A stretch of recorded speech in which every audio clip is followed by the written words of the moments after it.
Welcome in to the Paul Kuharsky podcast. I am Paul Kuharsky of paulkuharsky.com, here to talk to you about the Tennessee Titans. I am live in 12 South at Edley's Barbecue, the best barbecue joint in town. Locations in and around Nashville. There's one near you. Best place to have lunch today. Best place to take your family for dinner tonight.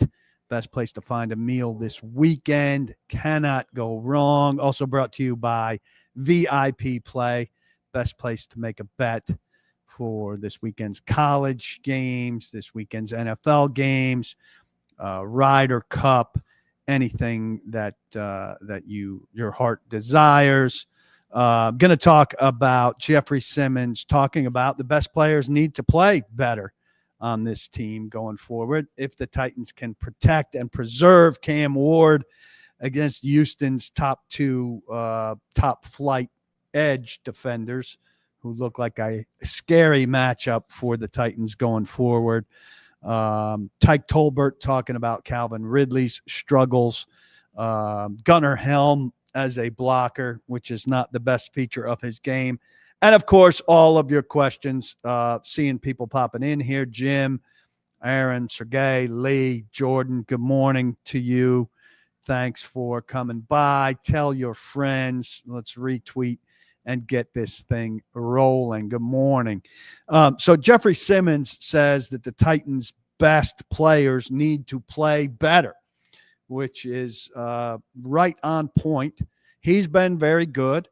But he includes himself on this list and certainly needs to. I am reluctant to rely on Pro Football Focus. You know this about me. It's not the thing to do. But for something like this, it's a handy thing that puts a number on a guy. And for the purposes of this conversation, we'll use it. So who are the best players? Aaron Moss says, best players, based on what the Titans think are the highest paid players. The highest paid players are Calvin Ridley, Jeffrey Simmons, L'Jarius Sneed, Lloyd Cushenberry, Dan Moore, and Amani Hooker. Calvin Ridley ranks 85th among NFL wide receivers by Pro Football Focus's metrics. Jeffrey Simmons ranks 39th, which I think is low, and he's second as a pass rushing defensive tackle. I think it's hard to have any kind of beef with what Jeffrey Simmons has done, especially considering that T'Vondre Sweat has not been next to him. I think Jeffrey Simmons is playing very good football. SIS, Sports Info Solutions, has him ranked as the number one overall defensive tackle in their points system. L'Jarius Sneed, who Drew Beatty has done film study of and has had very good moments, but also not so great moments. So his consistency is in question, not his ability to have peak snaps against high quality performers. But Sneed in Pro Football Focus, 85th cornerback. Cushenberry, 34th center.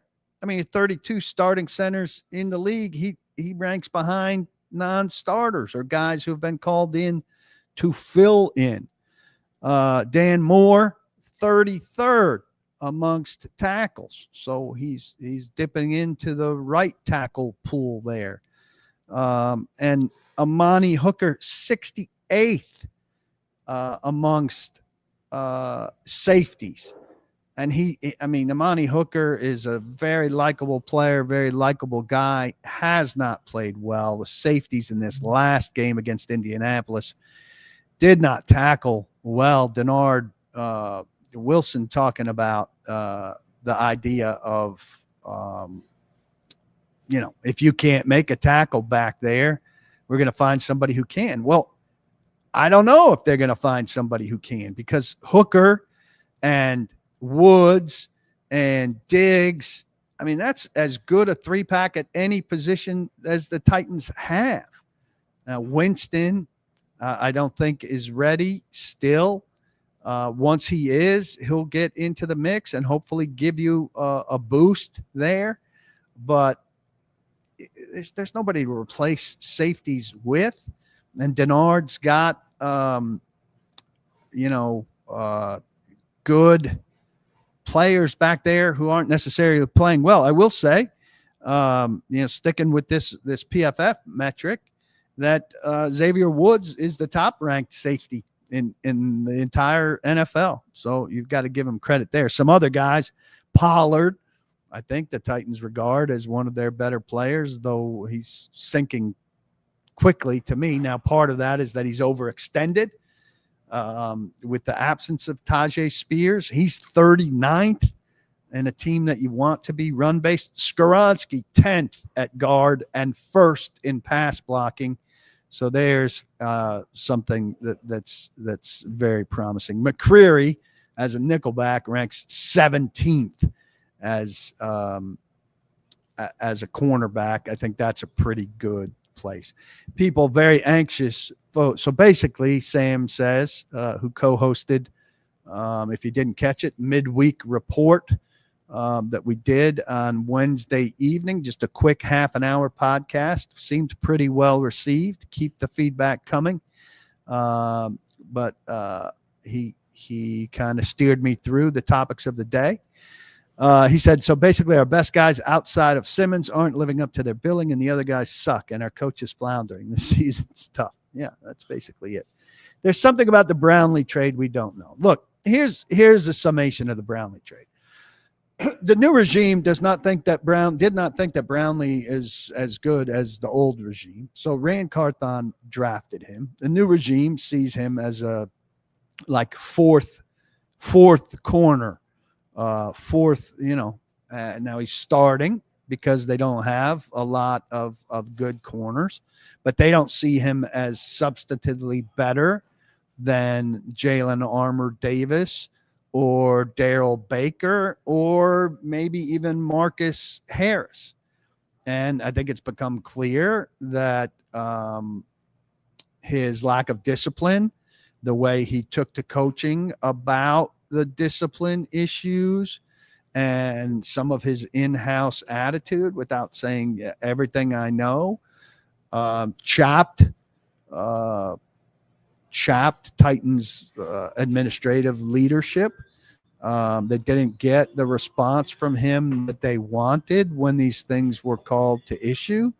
And they decided that culturally what he is as a player, which is to them like a number 4 cornerback, that it wasn't worth it to them to keep a guy of that caliber around. And yes, MGG is saying that Cosell said he's a slot. It's no secret that they view him as a slot also. That's why I think this is a move that highlights McCreary, who I think they like, who's in a contract year. And look, you can't also let McCreary walk in free agency on top of this. Then you're really creating needs. So I don't know that Snead's back next year at the money that he's getting. And Brownley's gone. So you need bodies at corner and you need premier bodies at corner. And if you let McCreary walk, you'd be replacing all 3 starters at cornerback, which you could do if you're a good team with a good roster. But considering that they need a number 1 edge and maybe a number 2 edge, or at least a number 3 edge if Oladejo's paying off, and you need a running back to replace Pollard, and you need another tight end who can block, and you need a number 1 wide receiver, and you need an inside linebacker still, and you need probably at least 1 offensive lineman. The list of needs mounts and mounts and mounts. And so you can't give up on all of these players getting very little in return for them and not just have an insurmountable, again, list of needs. I said at the draft or before the draft, this last draft, and this draft class looks pretty good, it needs to be the last year that you say we can't fix all of our stuff the Titans, can't fix all of our stuff with one offseason. And already it looks like they can't fix all of their stuff with one offseason. Brownley absolutely knew why he was traded. They had, I know for a fact, sat down with him and had conversations with him about the issues that they had with him. Now, I'm not saying that they did not butcher what they said. Borgonzi should have, I think, at least for print, talked a little bit about it. And look, some of you out there just ridiculous on this, think that there's no space between Callahan saying the trade wasn't about the player, which is a completely asinine thing to say, and throwing him under the bus and killing him. You can say, look, it wasn't working out for us with Jarvis, and we decided we needed to move a different direction. And end it at that. Callahan's hurting himself by when we press him for more, which is our job, by continuing to talk on a subject. But this idea that he had to say what he said or he would be throwing the kid under the bus is asinine. And you cannot say the trade had nothing to do with the player. I mean, if that's the Titans' philosophy, the trade has nothing to do with the player, who knows who'll be traded and based on what rationale. The trade had nothing to do with the player. It's outrageous. Sam says it certainly feels like a quality offensive tackle is still needed. I mean, Dan Moore, the way they're on the hook for Dan Moore money, they're not getting a new left tackle next year. Now, I think they would be drafting I mean, Brian Callahan, whether he's here or not next year, said if you don't hit on your draft picks, you're left with kind of practice squad caliber people. I think that was kind of the indication that he gave. And so you got to hit on a Jackson Slater, on people like that. And they didn't hit on Jalen Duncan. So they need to get, mid-round people that can grow and help them. Brandon Crenshaw Dixon, who was promoted to the 53. I don't think he's playing. I don't think he's ready to play. But, he was a high priority undrafted rookie free agent for them. They need a guy like that to play like he's a draft pick and develop like he's a draft pick. But I don't think they can be spending high value pick on offensive tackle again, given that they spent big resources on Moore and Latham and Skoronski all in the recent past. Kane Martin has Ridley going over 34.5 yards on Sunday. Should he feel confident? I mean, I think he could do that in 2 catches. I probably would take the over on that.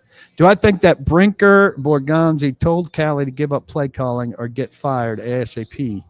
Or is it just strongly suggested that he give it up? I mean, I think he was also self-conscious of things are really going badly for me and I need to do something. But I think certainly it was a collective decision, and certainly those guys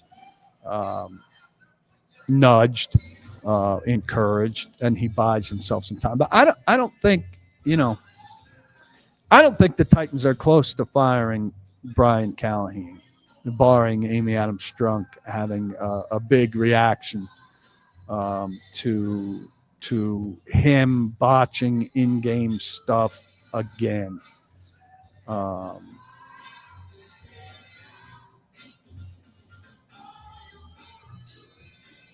A question about re-signing McCreary from Clint. It seems past regimes had difficulty or just didn't want to sign players before they hit free agency. I wonder how Borgonzi will handle those deals. Well, he did re-sign Amani Hooker. And so I think if they value guys, now the thing is, what does Roger McCreary think he's worth compared to what the Titans think the market will think he's worth? And they're not going to overpay him. I mean, they're not going to overpay him by a great deal. Dan Dom says this is just another indictment of Rand as GM. He failed to fill in all these same holes, any of them really. Not excusing J-Rob either, but Rand left this team in the exact same position. Well, a combination of, J-Rob's last 3 drafts, and then Rand didn't do much to repair it in 2 drafts. I really like how these quotes, your comments, are appearing compared to the old style, and I didn't do anything to change that. So I really like it. More wins for the Titans this year or home runs by Judge in the playoffs? Yanks are actually, looking pretty good right now, I think. But Judge is not a good playoff player. That's a pretty good measurement right there. So I'm going, you might have saw me tweet this unbelievable card show / autograph show going on at the Expo Center in Franklin, which is not that far from my house. Just have a ridiculous list of names coming, like people like Reggie Jackson and Dave Winfield. This is just from a New York slant. But my number one guy, and I was asking my class last night, like, who was their pop culture person when they were 8 and 9 years old. Got a lot of Justin Biebers from these kids that I'm teaching at Belmont. But for me, it's unquestionably Greg Nettles. Some of you have heard me talk about this. But he's my number one sports guy. And he's going to be like 10 miles away from my house on Saturday. Tomorrow, I'm going to go meet him. I got a mini poster of a Sports Illustrated cover he was on to sign. I'm going to have a picture taken with him, and I'm pretty excited. My wife was kind of poo-pooing this whole thing, and I said, you cannot ruin this for me. Nothing about it. This is big. Focus is doing this. I don't understand. Look, you can be excited about Alec M. He's trending well. He's got 100 yards, by the way, in 3 games. Let's not go crazy. But 2 touchdowns, 100 yards, has played well, has done more early for a 4th-round pick than I think was reasonable to expect. His growth curve is ahead. But this idea that he's trending to a number 1 is just a symptom of the Titans hypnotizing you guys into dumbing down your expectations for a number 1 wide receiver. Like, look at the people that you've drafted in your 1st and 2nd rounds of your fantasy draft. Those are number 1 wide receivers. And Io Manor looks like he's going to be a good NFL wide receiver. And it's not an insult to say that he'll be a number 2 wide receiver in the league.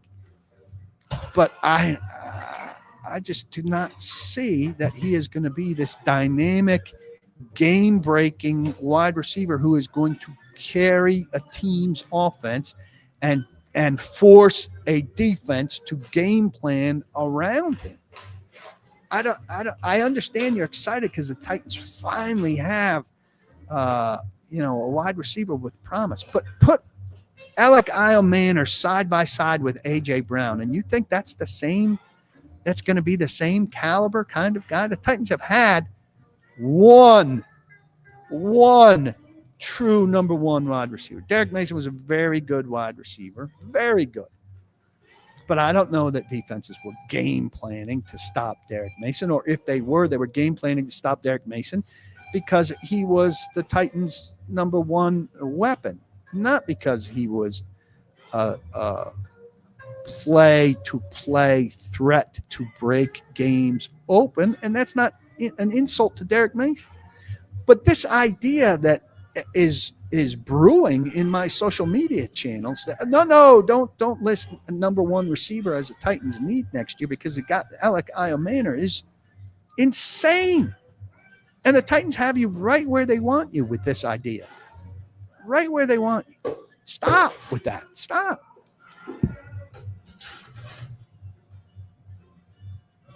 While we're on wide receiver, let's hear from Tyke Tolbert. Tyke Tolbert, Titans wide receiver coach, on Calvin Ridley's massive struggles? The mental aspect, I'm not sure. I know the only way you can fix it is to keep working, which is what he's doing. So I think continue to do ball drills, continue to do ball drills with contact in my individual drills in practice, continue to work after practice. I think that'll just eventually bring you out of it. He started slowly last year also. Is that discouraging that he's kind of fallen into the same pattern? Said again, he started slowly last year also. Is it discouraging that he's fallen into the same kind of rhythm? Well, discouraging. It's discouraging that he hadn't made more plays. It's discouraging that we all haven't made more plays on offense, and we hadn't coached better on offense. So that's discouraging. But again, I'm totally confident that he'll work his way out of it because he works harder than anybody on the team in that regard as far as catching balls. I mean, he did come out of it last year. Look, it was a bad start. This is a worse 3-game start than last year's bad 3-game start. But I think it was 5 games last year where Ridley really struggled. Levis was a part of it. Levis was missing him in a way that Cam Ward is not missing him. But it's got to get better. And Ridley's, saying the right things. Sick of talking about it. Have to go out and prove it and do some stuff. It's embarrassing. It's ridiculous. All of that stuff. But something's got to get him going. They've got to put him in position to make a play early. He's the kind of guy where if he's not in it early, seems to tend to drift. I took video of him at practice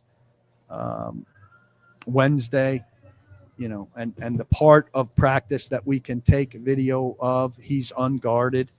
And it was probably 6 or 7 plays. And he dropped one of them in that, an unguarded play where he's, running to make a catch as Tolbert is moving a bag, a big tackling dummy into the players as they make a catch. And Ridley had a concentration drop there. It's not very encouraging.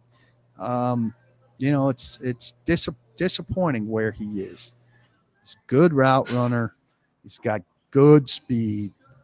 But, I did kind of think during the preseason when he was going well and the chemistry with Cam Ward was excellent, that there were mental things about Calvin Ridley's game last year that were not associated with Will Levis, where he went out of bounds at 2 yards on a 3rd and 4, where he could have turned and gotten to the sticks, but he said he felt like there was a cornerback there, where his field sense isn't as good as it needs to be, and things like that. And those things are showing up again. And they're tough catches. Some of these plays have been tough catches. But when you're paid the money he's paid, you have to make those tough catches. Now, they seems like misidentified him as a guy worth that money who can make those catches. It's another reason they need a number 1 wide receiver. That horrifies some of you that I'm suggesting they need a number 1 wide receiver. They absolutely need a number 1 wide receiver.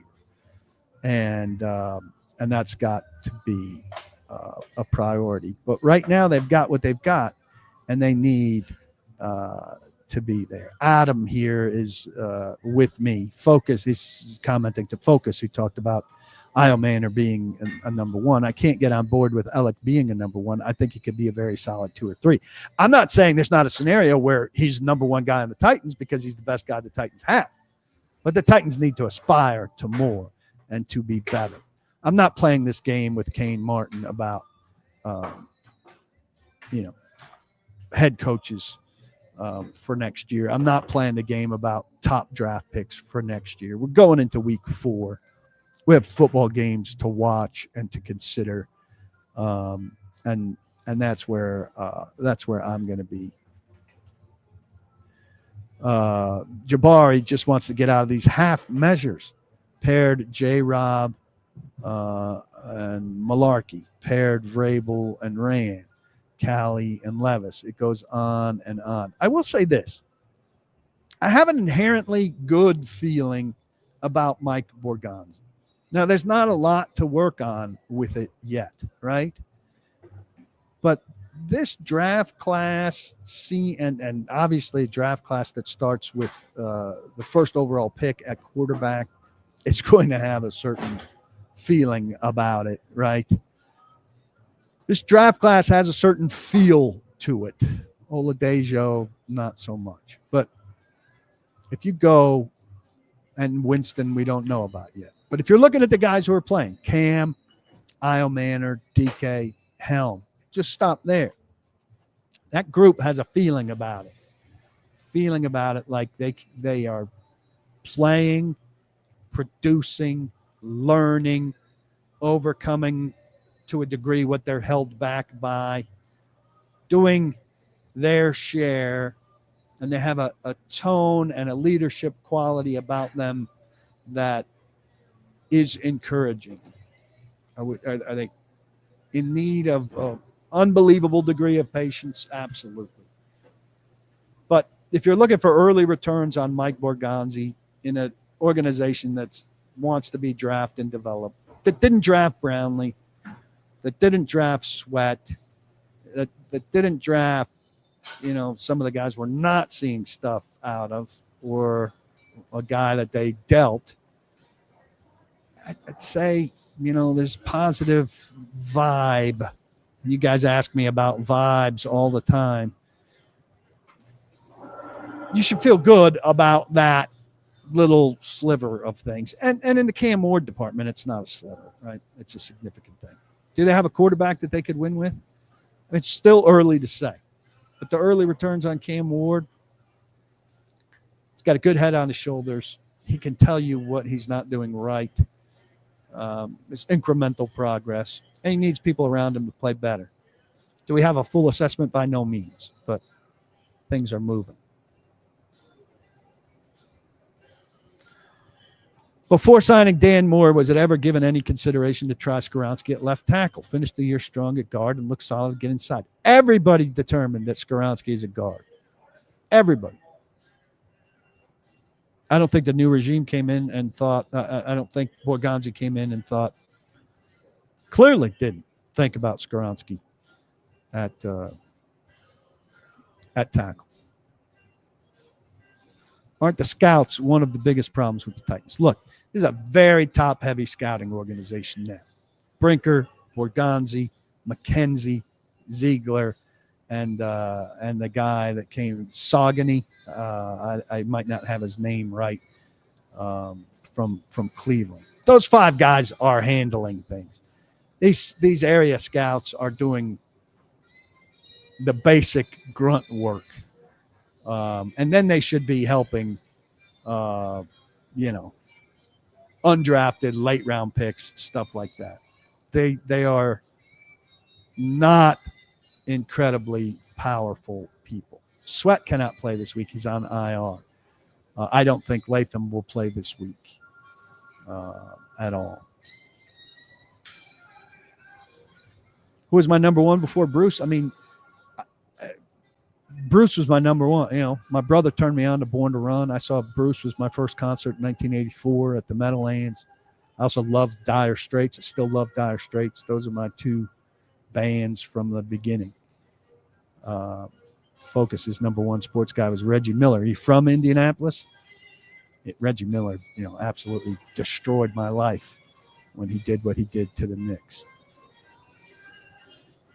Yes, Wesley says, Isle Manor's not a number one type wide receiver, but he's the best wide receiver the Titans have this season. Say he's the number one receiver the Titans have right now. But there's a huge, again, come on, let's use our head. Number one guy they have right now versus number one guy. Number one guy the Titans have right now versus Justin Jefferson. I mean, we see the gap there, don't we? We have to understand the difference between that.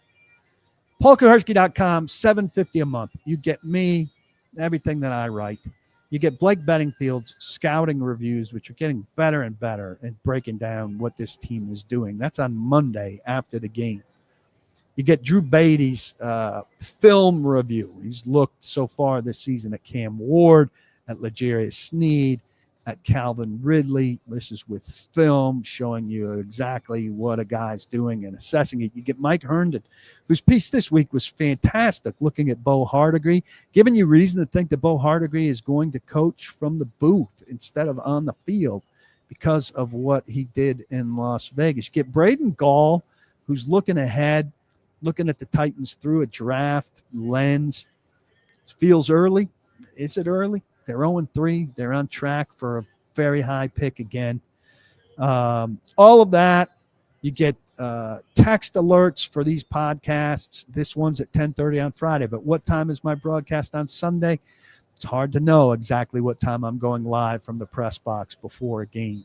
So it's helpful to get that text alert. Trust me, for $7.50, which is far less than the price of a cocktail at a bar, even here at Edley's where the prices are cheap, it's worth it. Please come join. You'll be part of a private Facebook page where similar-minded fans discuss things. Sometimes tickets come up, nice ticket deal or a free pair of tickets, things like that. Check it out. I would appreciate your support. Support the best independent journalism there is on the Titans in Nashville. I've been at it for quite some time. This is another thing I want to tell you about. Edley's. Edley's Barbecue has an app. This app is unbelievable. Edley's has locations all around, in and around Nashville, Nolensville, Franklin at the factory, Franklin at Berry Farms, where I broadcast sometimes, Sylvan Park, East Nashville, Donaldson, Gallatin. I'm here in 12 South, where I'll be having lunch as soon as I'm done. If you go download their app, fees have gotten out of control, right? You can order ahead or deliver without this crazy delivery fees that you're going to find on the other apps you use to get food delivered. Edley's wants you to feel like you're in the restaurant, whether you're even if you're getting the food delivered to your house. They want to lower your costs, and they've got reasonable prices for fantastic food. Now you order from the app, and you're also not paying a fortune to get your food delivered to your house. It'll make your barbecue experience as smooth as possible. So get the burnt ends delivered to your house. You get the avocado plate delivered to your house. All these sides that they make, this gooey butter bar that I can't resist having to top things off. Bring the smell that I've got right here live at Edley's. And if you can't make it to Edley's, have Edley's bring it to you. Download the Edley's app and enjoy them bringing the best barbecue in Nashville to your house. You can't go wrong. Find it on the App Store. Put it on your phone. Next time you're thinking about getting something delivered, instead of going to one of those expensive delivery apps, use the Edley's app. Have them bring the food to you. It's a great deal. But better off, make your way to Edley's sometime soon and enjoy a great meal, great service, great prices, great portions, a great experience, and the best barbecue Nashville has to offer. Edley's Barbecue. I'm proud to be partnered with them for this podcast. I appreciate them. I know most of you know how good they are, and you're due for a trip back or app delivery. And if you're not familiar, man, you're missing out. So pump up Edley's Barbecue. Onward we go. Is there a scenario where Hardigree does well, Callie and Holtz get booted, Hardigree head coach, Mike McCoy becomes OC, obviously going through the Rooney requirements? You're talking about next year? I mean, I think if Callahan's out, they're going to move on. Let's talk about Danielle Hunter and Will Allen. That's the biggest challenge the Titans have coming at them this week. And Bill Callahan reviewed just how big the challenge is. Great defensive ends. Huge respect for both those guys. Danielle has been seen for years. He's got a unique toolbox. You know, he has a lot of moves.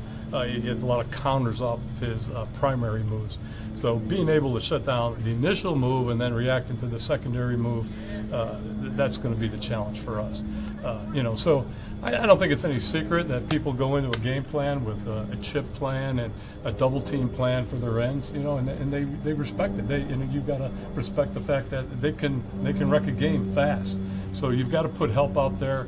You not only have to have your tight ends chip in, have frontal chips, but you need your backfield chips. Tony Pollard, if you ever check it out, man, he's got some hellacious chips on these defensive ends, and he comes in there, he threads the needle, he takes a crowd of his pad, and he pops a rib. It's really cool. So again, it's a credit, to the protecting unit. It's not always perfect, but these guys, they compete at a high level. They embrace the protection plan, to help our tackles, and that goes for anybody in the league. When you play these two guys.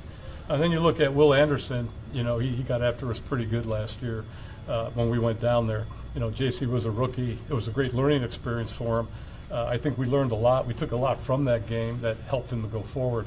And it's helped us not only, from last year to go forward, but now this year, getting Demo ready for that challenge and for that matchup. That's going to be huge, really huge. Moore, Demo, has not been very good against elite rushers. Last week, less than elite with the Colts. I'm not huge into Quiddy Pay. Those numbers are not terrible. But he faced premier people when the Titans went to Denver, when they faced the Rams, and now really going to face it against the Texans. On the other side, we're not going to see J.C. Latham. He's not reemerging with this hip thing. Maybe next week, I'm hearing, maybe next week. But they need to be really cautious because otherwise this thing's going to come up again, and then it's going to take him even longer, which means John Ojukwu and Oli Udo probably are playing in combination again. So I went to John O. and asked him about this matchup, which is, again, probably the worst that he's seen so far. So here's a little conversation with him. These are elite edges. They've been in the game a long time and, can play the game at a great elite level. What's the film study like in a week like this when you're trying to pick up maybe anything and everything you can? It's just watching all the moves, seeing if there's any tips or tells, and then seeing, based on how we play it, what they're looking for in us. What have you learned about yourself since your first game this year? A lot of it is just trusting the technique, really. Whether you get off a little late or you're a little out of position, just trusting that technique. That's the biggest thing. That's 4 square in the background, which is actually turned into 9 square, it's a really, I know you guys aren't particularly concerned with the Titans having fun in their locker room in the middle of losing 3 games and playing like shit. But it is a spirited thing that a lot of guys are really into. And I've been joking with other fellow reporters, it's going to turn into 24 square. And the issue that the PA pushes about reporters being in a locker room around naked guys isn't going to be the reason we wind up out of there. It's going to be because we're standing in squares that are game squares, and they won't want us on their game field. But it is loud and boisterous. Now, there was one day where 4 square wasn't going on, and there was actually the chess game going on. Draymond Jones was involved in chess, Prochet. I'm a bigger fan of the chess club than the 4 square club. It's much quieter, much more introspective, easier to get interviews done without the screaming in the background. I will take 4 square over Darren Bates's blaring music, which some of you will remember was a hard time for me, for a lot of people, but for me in particular, and Darren Bates and I did not get along. Robert says, at the end of the day, we've had 2 great players in recent memory of Titans history, Derrick Henry and A.J. Brown, and they severely fumbled A.J. Brown. Absolutely ridiculous. Sam, absolutely ridiculous that they got rid of A.J. Brown, as we've discussed. Sam says, let's see what Hardegree does before we start planning on retaining him. I would say that. I mean, I would leave open the possibility, that if the staff changes, if there is somebody that has a good link to Cam Ward, keeping some continuity link would not be a bad thing. And Hardegree has the best thing. MGG asks, what would I set the odds of Big Jeff getting moved before the deadline? To me, the question is really about his next contract. It guaranteed money ends for him after this year. He's going to want a new deal. They gave him a peace offering with the $600,000 that amounted to a 17th game check for the first season of the 17 games that kind of never got addressed for him. But he's going to want big money, new guaranteed money after this season. If you could get 2 picks for him, 2 picks, I'd be tempted. But you also have to have some players on the field this year at some point. They're not firing everybody next week. Yeah, Richard says you almost have to have 100% hit rate on 1 to 4 draft picks for 2 cycles just to get back to par. And this is a 2.5 cycle program now. I think that's fair.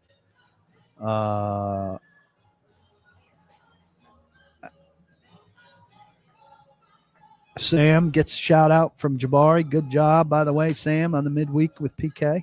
Sam appreciates it. Kendall Wright, tighten up. Now we're talking some Titans number 1 wide receivers. Corey Davis was a bust considering where he's drafted. I mean, he had 1 good season, and he came up short of 1,000 yards in that season.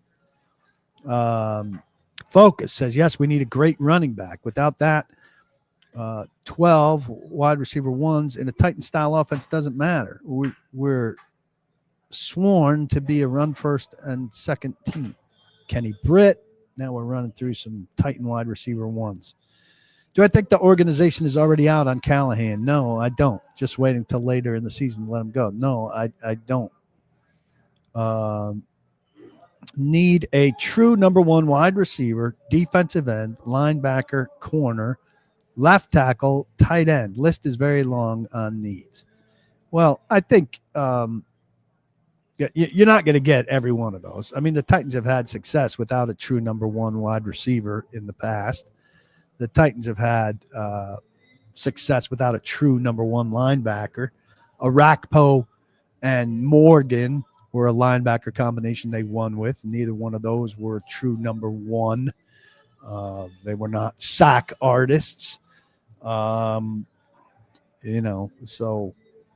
I think that's a little bit of a big ask to have all of those guys. They are not staying out west between the Arizona and Las Vegas trip. Nate Washington is the kind of guy we're talking about.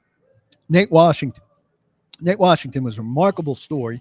He signed a 6-year free agent deal and played all 6 years of the deal. It's an unheard of thing in the NFL. And Nate Washington was the kind of guy we're talking about, the kind of guy you hope Io Manor could be. A very solid, dependable wide receiver who did not dictate coverages, who did not dominate games on a regular basis, but was a reliable guy for multiple quarterbacks who you wanted on your team, who led well, who played well, and who was a number 2. And that's not an insult to Nate Washington by any means. He's a meaningful part of a lot of Titans teams. But you never would have listed him as one of the top wide receivers in the game during his time. I hate that you put me in position. Wycheck used to say this, like when people started the Hall of Fame conversation, and I had to dismiss the Hall of Fame conversation, and he'd say, I'm not saying I'm a Hall of Famer, and here you are shooting down my Hall of Fame case. And it was because these people brought up ridiculous things. I don't want to say anything negative about Nate Washington, and I'm not trying to be negative about Nate Washington. Nate Washington was very good at what Nate Washington did and was. But, I mean, we have to be realistic about what Nate Washington did and was. Yeah, I mean, here's another question about the idea of Hardegree staying. I think if this staff is out and Hardegree has had success, I think I could see Borgonzi and Brinker saying to whoever they hired, hey, Hardegree would be a nice guy to keep as a bridge between your staff and Cam we'd hope you'd consider him. MGG, agree on this year's class. Also, doesn't seem like Helm is getting enough snaps and targets. Let's talk about Helm. Helm as a blocker. Let me get back to these numbers here. Give me 1 second. Helm as a blocker, not good. Helm as a blocker, and again, I don't want to rely on PFF. I got a couple copies of the media ethics midterm for Belmont. Helm as a blocker has a score of, I don't have it. He's not blocking well. He's not a good blocker. Here's Luke Stocker, extensive comments on Helm and what Helm needs to do as a blocker. And I think important to consider this. You know, that yes, you can get him on in situations where he can just be a receiver. But when you're playing a Juku or Udo, and when you're playing against Hunter and Anderson, that tight end's going to have to block. It's a very difficult position mentally to take on in the NFL. So you see a couple of years it takes for a guy to get acclimated, and credit to him, his ability to study, to play book, learn what he needs to do, and be able to take that to the field and execute it at a level high enough to where the offense is performing and he's making plays on the ball, and his growth as a blocker has been tremendous. You saw on tape his effort and his grit, his toughness. He wasn't highly touted as a blocker coming out, and he's continued to focus on that and make that a point of emphasis. And he's taking the coaching grade. And again, I can't say enough good things about his effort and intention to grow in those areas. How much is the blocking growth? Can you kind of characterize what he was when he got here and what he is now? Well, I think when he got here, it was just raw. You know what I mean? Like long, and he's not like a real thick guy.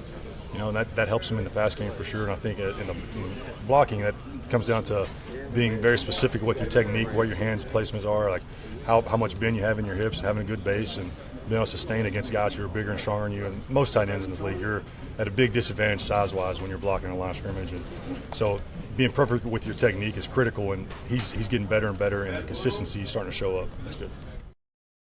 Consistency starting to show up. He's got to block better. Look, and you want him on the field more, but he's got to block better. It's just a fact. Let me talk to you about VIP Play. Another fine partner of mine with this podcast, and I appreciate them. Premier betting experience where everybody plays like a VIP. Sign up for a year of paulkuharsky.com, $81 value. I'll give you a code for VIP Play that will give you bet insurance for your first bet up to $1,000. It's a remarkable offer. You win a $1,000 bet, and what a bankroll you'll have. You lose your $1,000 bet, and your $1,000 stays intact, and you've got no problem. I've been giving you NFL games here, 5 and 3 through 3 weeks. I'm satisfied with that. I've got 3 for you here this week. Here are the 3 that I will play. The Patriots turned the ball over a bunch last week, but they're at home against an inferior Carolina team. Carolina's coming off a huge win against the Falcons, a shutout. New England turned the ball over too much. They're going home. I'm going to take New England, given 5.5 against Carolina. I think New England will play cleaner. I know they're not very good. I think they're better than Carolina, who's not very good. New England minus 5.5 at home against Carolina. The Rams are hosting the Colts. Look, the Colts, I have to concede, are pretty good. 3 games in. But I like the Rams a lot, and the Rams are pretty good too. Rams giving 3.5 at home to the Colts. Colts traveling to the West Coast. I'm going to take the Rams giving 3.5 hosting the Colts. The Bears should not be underdogs at the Raiders. This is where one of these games where when the spread is off, you go in the direction the spread is off. And so I think that the Bears should win. I think the Bears should be favored. But because the spread is wacky, I'm going to take the Raiders minus 1.5 at home against Chicago. So I've got New England given 5.5. I've got the Rams given 3.5. And I've got the Raiders giving 1.5. And I've been giving points all season long. It's got me to 5-3. We'll see how I do this weekend. Go to VIP Play, sign up, and follow along with me. Gambling problem, call 1-800-889-9789. Terms and conditions apply. You must be 21 or over and in Tennessee to bet. Back to your questions. How much money to put a sponsorship ad on Paul Kuharski's big old head? Email me at pkuharski@gmail.com and we will discuss. Kind of contradicts himself when you look at Chig's blocking ability when he is next to none. Chig has worked to become a better blocker. He's had some time at it. He's blocking significantly better than Helm. Yeah, Helm is a pass-catching tight end. Throw him the ball. But you can't put him on the field as much when he can't help you as a blocker, particularly when you're dealing with Hunter and when you're dealing with Anderson. So that's a problem. I mean, if the organization's not out on Cali, what are the next steps for him to progress? Well, he just gave up play calling. He's going to be more of a CEO head coach now, try to get away from the in-game bungles and do a better job of overseeing the whole thing. What are my thoughts on Draymond Jones? I mean, he's not really doing anything. And they're talking about these bigger edges. Callahan said this the other day. The bigger edges are keeping the runs out of the C gap. Well, it's great if they're running in the A and the B gap. I don't know what the whole point was you were going to not let them run up the middle with Simmons and Sweat. Then you're going to prevent the C gaps. Then you're going to be a good run defense team, and they're not a good run defense. Do I think Callahan can develop into a division-winning or playoff-winning head coach? If not, why retain him? Just to be on the right patience comments? It's hard now to imagine Callahan developing into that. Why retain him? Well, they decided to be patient and go with him this year. Like, you change your mind 3 games in and just fire people to fire people? Do they believe somebody on his staff is that? It's just like you can't just bail. I mean, who is it that you want to be head coach, and what do you think you're getting out of him?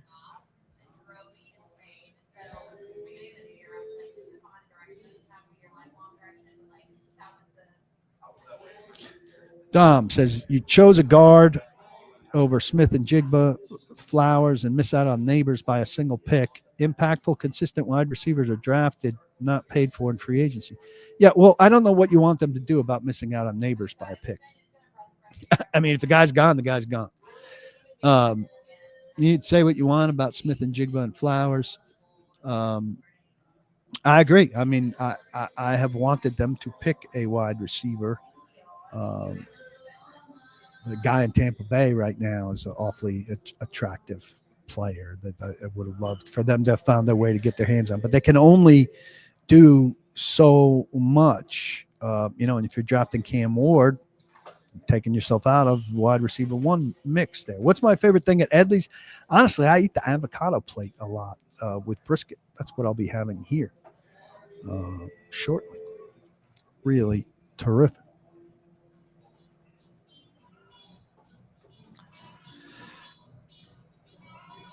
You need to have players on the roster, the question is, that attract free agents too. Can't get rid of all your best players. You know what you need to have to attract free agents? Money. Do I think that Roger and Chig will be re-signed? It's week 4, and they're looking at the 26th season. I mean, you can do with or without Chig. I don't think Chig is consistent enough. He played well this last week. If he could build that and do that on a regular basis, it becomes more and more appealing. I don't know about Roger.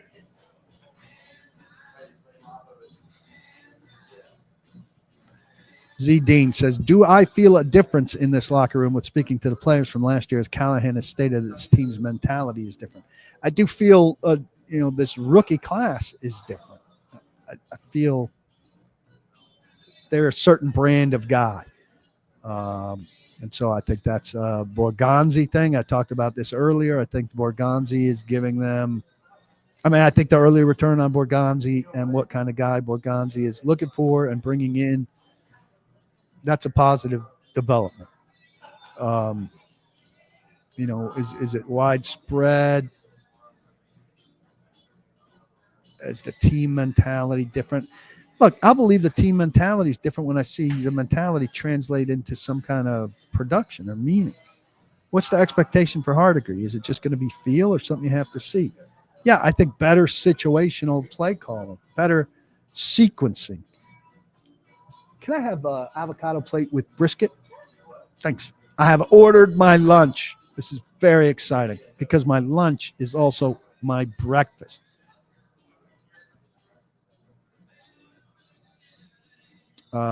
Question there about Mike McCarthy. I have no interest in Mike McCarthy. I said I wasn't going to get into this, but I think Mike McCarthy is a dinosaur. Jimmy Morris has been sold on Edley's for lunch today. Let's go eat with him. You better hurry because my food's coming shortly, and I got to eat and run because I need to be at Titans facility. Who is worse, the Titans or the Saints? I haven't watched the Saints closely. I know they are very bad.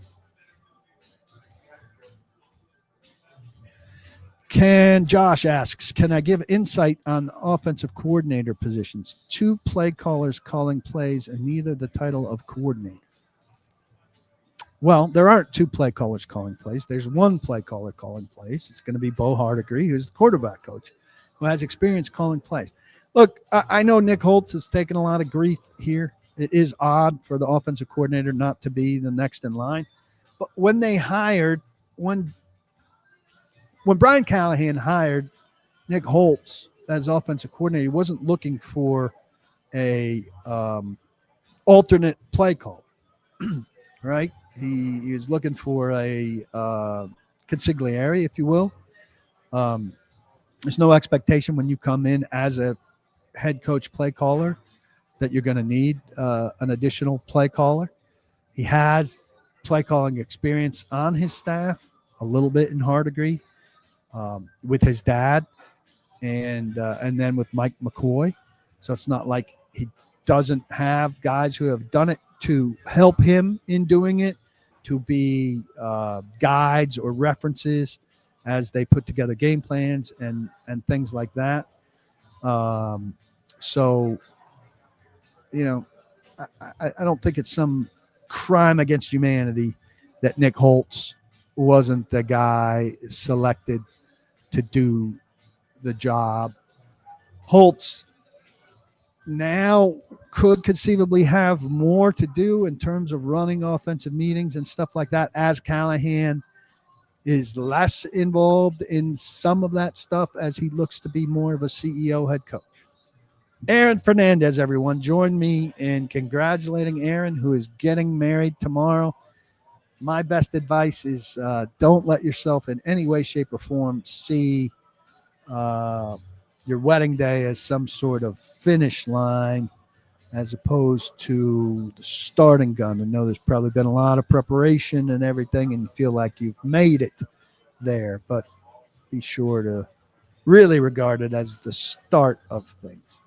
What's going on with the medical staff? I mean, this team's been healthier than most Titans teams. Seems like people want to bitch about the medical staff no matter what. Clash. What are my thoughts on the Clash? Very good. London Calling. Terrific song.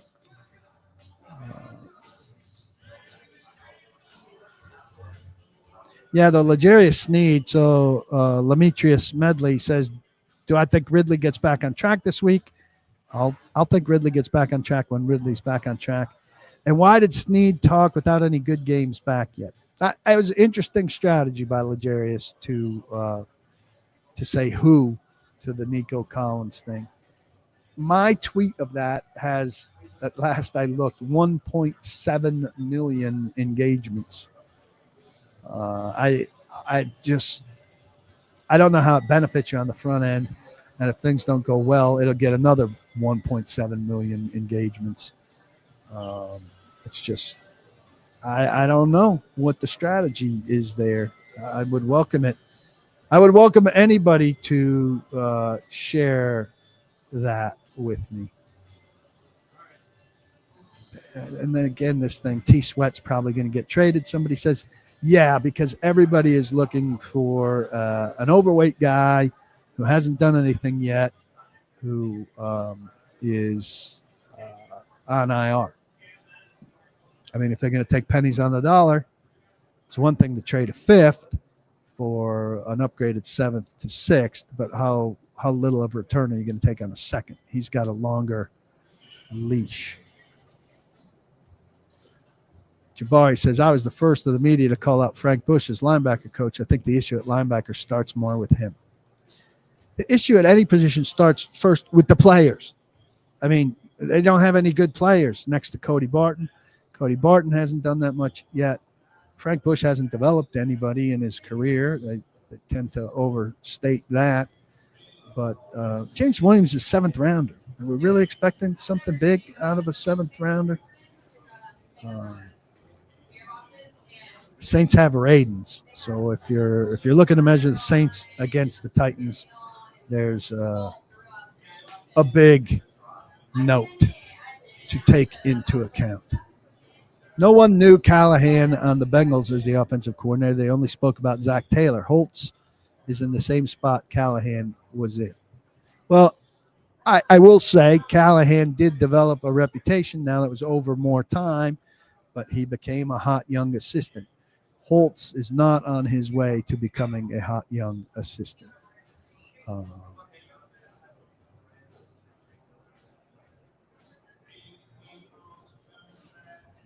When is the last time I attended a Titans game expecting a win? I don't know.